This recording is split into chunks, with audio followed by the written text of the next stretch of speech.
Hi நமஸ்தே, நான் உங்க friend Jaya Srinivasan. Welcome to veggies recipe. இன்னைக்கு நம்ம வெஜ்ஜீஸ் ரெசிபி கிச்சன்ல வித்தியாசமான ஒரு குழம்பு ரெசிபி தான் பண்ண போறோம். கேபேஜ் போட்டு கார குழம்பு. ரொம்ப டேஸ்டா இருக்கும், ரொம்ப குவிக்கா ஆயிடும். நீங்க சமைச்சதுக்கு அப்புறம் சாப்பிட கொடுத்தீங்கன்னு வச்சுக்கோங்களேன், சாப்பிட்றவங்களுக்கு தெரியாது அதுல கேபேஜ் போட்டிருக்கோன்னு. அதோட ஸ்மெல் வந்து இருக்கவே இருக்காது. அந்த அளவுக்கு அது ரொம்ப நல்லா இருக்கும். ஃபர்ஸ்ட் டைம் சேனலை பார்த்தீங்கன்னா ப்ளீஸ் சப்ஸ்கிரைப் பண்ணிடுங்க. பெல் ஐக்கனை கிளிக் பண்ணி ஆல் ஆப்ஷனை கொடுத்துட்டீங்கன்னா போடக்கூடிய எல்லா வீடியோஸும் குவிக்கா வந்து உங்களுக்கு ரீச் ஆகும். வாங்க ஈஸியா எப்படி பண்றதுன்னு பார்க்கலாம். ஆக்சுவலா கேபேஜ் வந்து உடம்புக்கு ரொம்ப நல்லது, நமக்கு எல்லாருக்குமே தெரியும். ஆனா சில குழந்தைங்க கேபேஜ் சாப்பிட மாட்டாங்க. உங்க ஃபேமிலி மெம்பர்ஸ் இன்கேஸ் இந்த கேபேஜ் சாப்பிட மாட்டாங்க, ஆனா நீங்க அவங்களுக்கு கொடுக்கணும்னு நினைக்கிறீங்கன்னா இந்த குழம்பு வந்து ஒரு பெஸ்ட் ஆப்ஷனா இருக்கும். முட்டைக்கோஸ் கார குழம்பு பண்றதுக்கு ஒரு குக்கர்ல 150 கிராம் முட்டைக்கோஸ் ரஃபா சாப் பண்ணி எடுத்துக்கோங்க.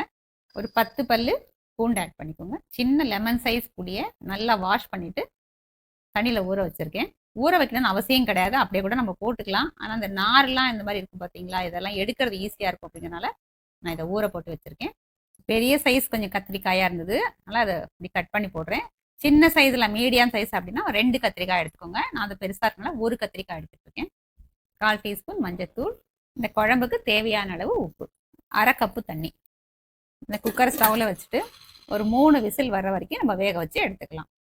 3 விசில் வந்து நான் குக்கர் மூடி திறந்துட்டேன். பாருங்க எவ்வளோ நல்லா வெந்திருக்கு. நல்லா சூடு ஆறுனதுக்கப்புறம் மிக்சி ஜாரில் போட்டு நைஸாக நம்ம அரைச்சி எடுத்துக்கலாம். பாருங்க இந்த மாதிரி நல்லா நைஸாக அரைச்சி எடுத்துக்கணும். அதில் இருக்கிற தண்ணியும் நம்ம அரைக்கிறதுக்கு யூஸ் பண்ணிக்கலாம், மிச்சம் இருந்தாலும் கொட்ட வேண்டாம், அதை அப்படியே வச்சுக்கோங்க. நம்ம குழம்பு வைக்கும்போது யூஸ் ஆகும். ஸ்டவ்வில் ஒரு கடாய் வச்சுட்டு 2 டேபிள் ஸ்பூன் நல்லெண்ணெய் ஆட் பண்ணிக்கோங்க. நான் நல்லெண்ணெய் ஆட் பண்ணியிருக்கேன். நீங்கள் ரெகுலராக எண்ணெய் யூஸ் பண்ணுவீங்களோ அதை யூஸ் பண்ணிக்கலாம். 1/4 டீஸ்பூன் வெந்தயம், 1 டீஸ்பூன் கடுகு. கடுகு நல்லா வெடிச்சதும் 1 டீஸ்பூன் கடலைப்பருப்பு, 1 டீஸ்பூன் உளுத்தம்பருப்பு, 2 மிளகாய் வத்தல் நல்லா உடச்சி போட்டுக்கணும். இந்த பருப்பு ஃபுல்லாக நல்லா செவந்து வரணும், அது வரைக்கும் நல்லா வறுத்துக்கலாம். ஸ்டவ் ஃப்ளேம் சிம்லேயே வச்சுப்போம். 1/4 டீஸ்பூன் பெருங்காயத்தூள், சின்ன வெங்காயம் ஒரு 10 இந்த மாதிரி நீளமாக கட் பண்ணியிருக்கேன். இப்படி கட் பண்ணியும் போட்டுக்கலாம், இல்லை முழுசாகவும் ஆட் பண்ணிக்கலாம். 1 கொத்து கருவேப்பிலை, இதை நல்லா வதக்கிக்கலாம்.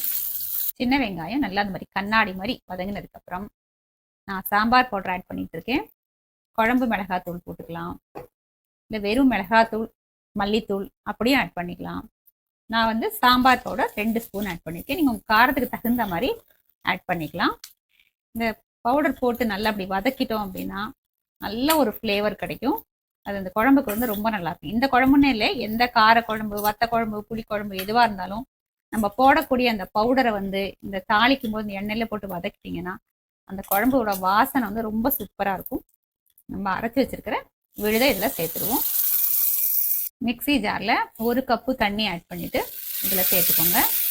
இந்த குழம்பை நல்லா மிக்ஸ் பண்ணிடலாம். நமக்கு எவ்வளோ தண்ணி வேணுமோ நம்ம ஆட் பண்ணிக்கலாம். அந்த குழம்போட திக்னஸ், அதாவது கன்சிஸ்டன்சி நமக்கு எப்படி வேணுமோ பார்த்துட்டு நம்ம ஆட் பண்ணிக்கலாம். இந்த ஸ்டேஜில் நீங்கள் உப்பு காரம் எல்லாமே செக் பண்ணி பார்த்துக்கலாம். இதுங்க கூட நம்ம தண்ணி ஆட் பண்ணலாம்.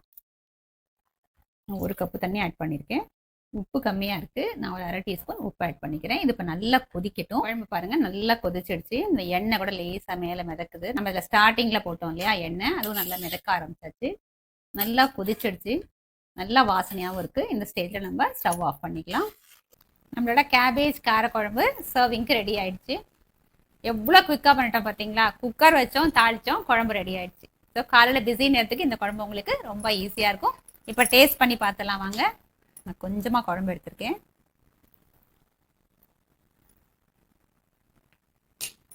அட்டகாசமாக இருக்குங்க, ரொம்ப நல்லா இருக்கு. இந்த பூண்டு வெங்காய ஃப்ளேவர் நல்லா வருது. கேபேஜ் ஃப்ளேவர் நான் சொன்னேன் இல்லையா, அது மாதிரி சுத்தமாகவே இல்லை. ரொம்ப டேஸ்ட்டாக இருக்குது. கண்டிப்பாக ட்ரை பண்ணுங்கள். எப்படி இருந்தால் எனக்கு கமெண்ட்டில் சொல்லுங்கள். லைக் பண்ணுங்கள், உங்கள் ஃப்ரெண்ட்ஸ் அண்ட் ஃபேமிலியோட ஷேர் பண்ணுங்கள். ஒரு புது ரெசிபியோட நாளைக்கு நம்ம மீட் பண்ணலாம். தேங்க்ஸ் ஃபார் வாட்சிங்.